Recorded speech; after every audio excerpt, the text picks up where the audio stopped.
Dan ceritakanlah Muhammad kisah Maryam di dalam kitab Al-Quran, yaitu ketika dia mengasihkan diri dari keluarganya ke suatu tempat di sebelah timur Baitul Maqdis. Lalu dia memasang tabir yang melindunginya dari mereka. Lalu kami mengutus roh kami, Jibril, kepadanya. Maka dia menampakkan diri di hadapannya dalam bentuk manusia yang sempurna.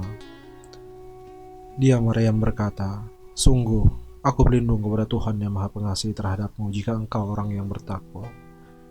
Dia Jibril berkata, "Sesungguhnya aku hanyalah utusan Tuhanmu untuk menyampaikan anugerah kepadamu seorang anak laki-laki yang suci."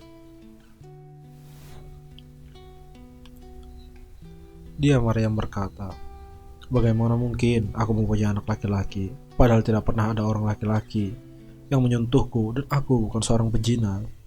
Dia Jibril berkata, "Demikianlah Tuhanmu berfirman, hal itu mudah bagiku, dan agar kami menjadikannya satu tanda kebesaran Allah bagi manusia dan sebagai rahmat dari kami, dan hal itu adalah suatu urusan yang sudah diputuskan." Maka dia Maryam mengandung, lalu dia mengasihkan diri dengan kandungannya itu ke tempat yang jauh.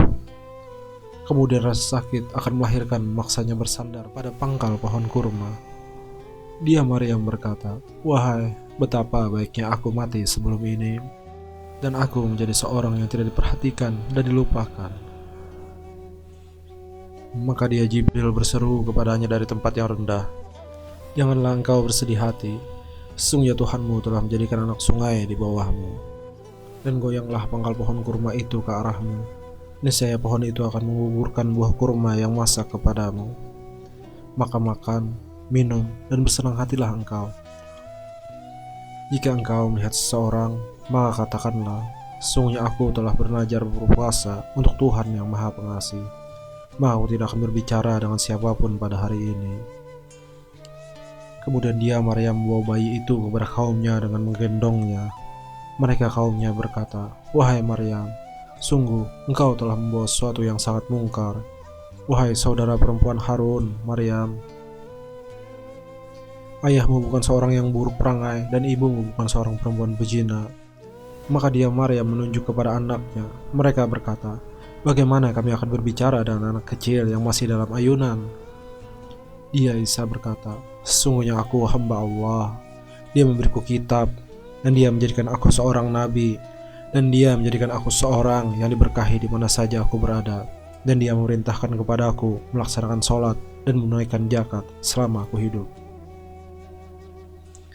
dan berbakti kepada ibuku, dan dia tidak menjadikan aku seorang yang sombong lagi celaka, dan kesejahteraan semoga dilimpahkan kepadaku pada hari kelahiranku, pada hari wafatku, dan pada hari aku dibangkitkan hidup kembali." Itulah Isa putra Maryam yang mengatakan perkataan yang benar, yang mereka ragukan kebenarannya. Tidak patut bagi Allah mempunyai anak, Maha Suci Dia. Apabila Dia hendak menetapkan sesuatu, maka Dia hanya berkata kepadanya, "Jadilah," maka jadilah sesuatu itu. Isa berkata, "Sesungguhnya Allah itu Tuhanku dan Tuhanmu, maka sembahlah Dia. Ini adalah jalan yang lurus."